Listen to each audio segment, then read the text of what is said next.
go on to our next segment.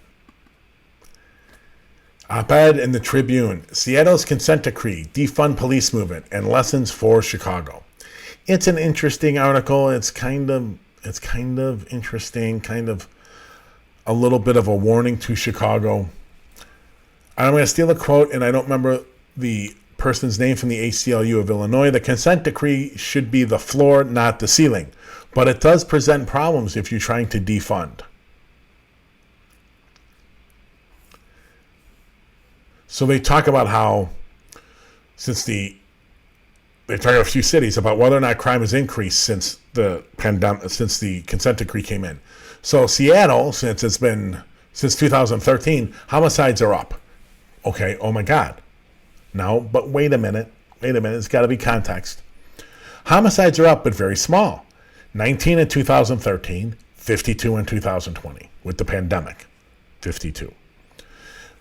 Statistically, if you look, oh my God, it's getting close, it's like double plus, it's 250 or something, 250% increase. It is, but understand when you're talking that small of numbers, if the same number of people were shot, but 52 died, then that's just chance. If there's a huge increase in shootings, then we have a problem. But those numbers by themselves don't tell you a whole lot.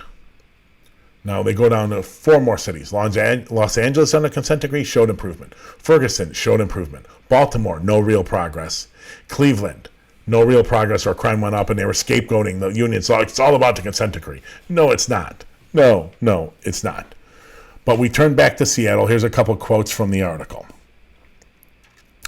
But it turns out that diverse membership does not a democracy make. Community representatives do not bear the same burdens as elected officials, as the power relative to a judge is still limited, which may be an understatement. Now understand, community's members in Seattle want to defund the police. Okay? But with the consent decree, there's limited changes that you can make to the department that are allowed because there's a federal judge now overseeing the department through a monitor, and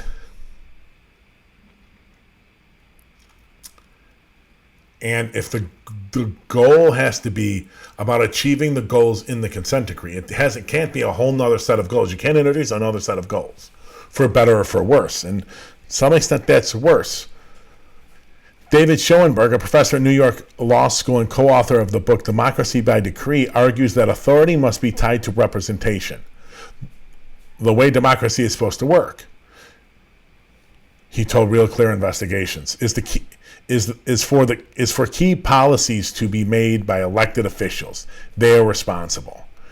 So where does federal authority leave room for local lawmakers' preferred policies to be tested? One more and we'll get to why he's wrong, but not completely wrong here. Defunding. The police may be a good idea. It may be a terrible idea, but without responsibility for the outcome, legislators don't have to answer for the roles in police in policies chosen. Elected officials can say the court made us do it. Now, he's not wrong, but here's the problem. The reason there is a consent decree, I forgot who wrote this. I didn't write it down, so we'll call him the author. What the author fails to understand is the reason there's a consent decree is that the politicians haven't done their job and haven't done it for a very long time. The police department hasn't done their job, the police accountability system hasn't done their job, and the elected officials aren't doing their job. So yes, getting into a consent decree removes some authority from the department from the politicians for the department to the federal court and the monitor. Yeah, but because none of those other actors are doing the job. It's not in a bubble, dude. It's not in a bubble. You're dreaming. I think it's a male. You're dreaming. So yes, I would love it to be all elected officials. They ain't doing the goddamn job. So we're just supposed to say, please keep doing it. Please keep doing it horribly. Keep letting your department destroy people's lives and communities. Go ahead, keep letting them do it. As long as the elected officials have to pay the price for it, that's all that matters. He's not incredibly wrong because, like in Chicago, I'm not sure if the mayor could just defund altogether, take a couple $100 million away from the department and somehow it's not furthering the goals of the consent decree.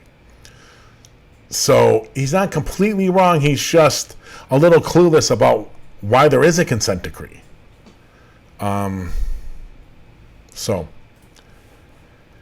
it would have been better if the guy had a clue about what generated the consent decree. He's talking about after the consent decree gets put into place, but not about why it got put in place.